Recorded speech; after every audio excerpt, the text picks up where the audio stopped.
The fluorescent lights hummed overhead in Patterson's Market as Emma stood at the checkout counter, counting and recounting the coins in her palm. At 26, she had been managing alone since her husband left when their daughter Lily was just 3 months old. Now, 8 months old, Lily fussed softly in her arms. Sensing her mother's tension, Emma's cardigan was worn but clean, and she carried herself with the quiet dignity of someone who refused to let circumstances break her spirit. In her other hand, she held a single loaf of bread and a small container of baby formula, the essentials that would stretch until her next shift at the diner. Behind her in line stood a man in an expensive charcoal suit, checking his phone while waiting. Alexander Reed, CEO of Reed Industries, had stopped by the neighborhood market on his way home from a long day of board meetings. He rarely shopped in places like this, preferring to have groceries delivered, but his housekeeper had forgotten to stock his refrigerator. "That'll be $8.47, the cashier said kindly. Emma's heart sank as she counted her coins again. She had exactly $7.23. The difference wasn't much, but it might as well have been $100. "I'm sorry," Emma said quietly, her cheeks flushing with embarrassment. "Could you please remove the formula? I'll just take the bread." "Ma'am, you sure?" "That little one looks like she needs her formula," the cashier said with genuine concern. Emma nodded, fighting back tears. "The bread will have to be enough for now." Alexander had been half listening to the exchange while scrolling through emails, but something about the young mother's situation captured his attention. He looked up to see Emma holding her baby closer, trying to maintain composure while making an impossible choice between her own nutrition and her child's needs. Without hesitation, Alexander stepped forward and placed his hand gently on the counter next to Emma's items. "Excuse me," he said to the cashier, his voice calm but firm. "Please ring up her original items and add whatever else she needs. I'll cover everything."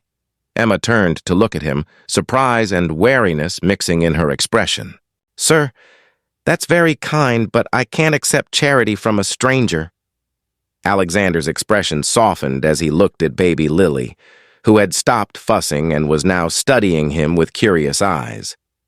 "It's not charity. Consider it one parent helping another. I have a daughter too, and I know how challenging it can be." "But you don't understand," Emma protested.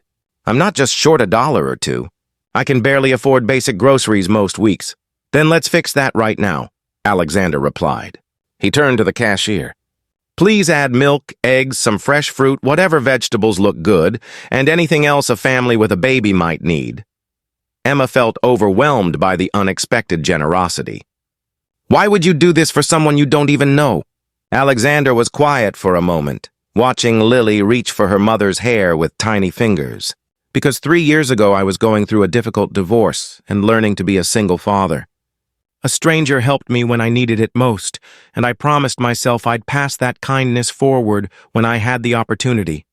As the cashier rang up additional items, Emma found herself in conversation with this well-dressed man who seemed genuinely interested in her welfare rather than looking for recognition or praise. "What's your daughter's name?" Alexander asked, smiling at Lily, who had begun babbling softly. "Lily. She's 8 months old. She's beautiful. My daughter Sophia is 3 now, but I remember when she was Lily's age. Those early months can be overwhelming, especially when you're doing it alone." Emma felt a connection to this stranger who understood single parenthood in ways that friends without children simply couldn't. "It's the hardest thing I've ever done, but also the most important." That's exactly right. Being a parent changes everything about your priorities and perspective. As their conversation continued while the groceries were bagged, Alexander learned that Emma worked part-time at a local diner but struggled to find reliable childcare for additional shifts. She had dreams of returning to school to become a nurse, but felt trapped by financial constraints and the demands of single motherhood.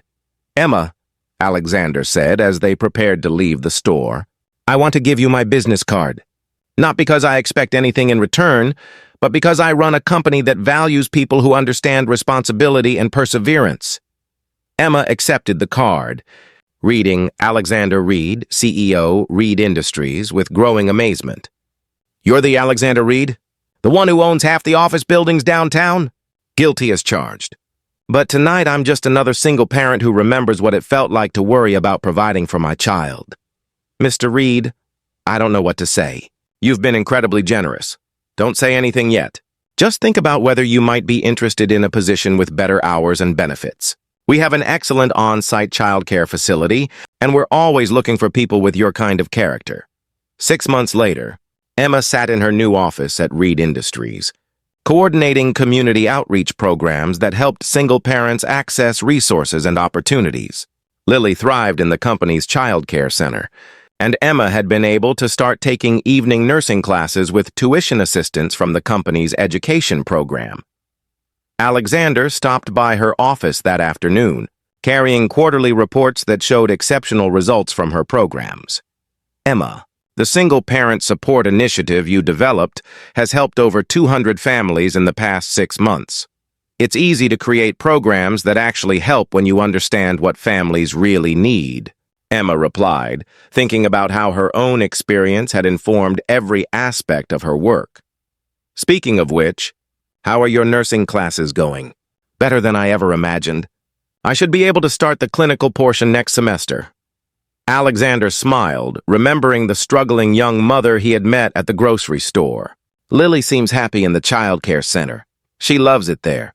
And I love being able to see her during lunch breaks and know she's safe and well cared for while I work.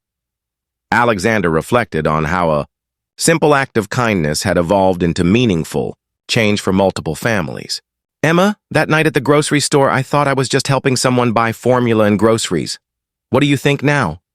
Now I think I met someone who was going to succeed regardless of circumstances, but who deserves support to make that success possible sooner rather than later. Emma understood that Alexander's generosity had provided more than immediate relief. It had offered her the dignity and opportunity to build a stable life for herself and Lily. The man who had quietly paid for groceries had recognized her potential and created pathways for her to achieve goals that had seemed impossible. Alexander, can I ask you something? That night you said a stranger had helped you when you needed it. What happened? Alexander's expression grew thoughtful. During my divorce, I was overwhelmed trying to manage work and care for Sophia. I broke down crying in a restaurant parking lot one evening, and an elderly woman approached me. She didn't offer money or advice, she just listened and reminded me that the hardest parts of parenting are also the most important. And that inspired you to help other parents? It reminded me that everyone is fighting battles others can't see, and that sometimes a small gesture of support can change the trajectory of someone's entire life. Emma realized that the grocery store encounter had been part of a chain of kindness that connected strangers across time and circumstance. Her success was now enabling her to help other families facing similar challenges, continuing the cycle of support that had transformed her own life. If this story of unexpected kindness and the ripple effects of generosity touched your heart, please like, share, and subscribe for more inspiring tales that remind us how one person's willingness to help can change everything. Your support helps us continue sharing stories about the power of seeing potential in others and creating opportunities for families to thrive.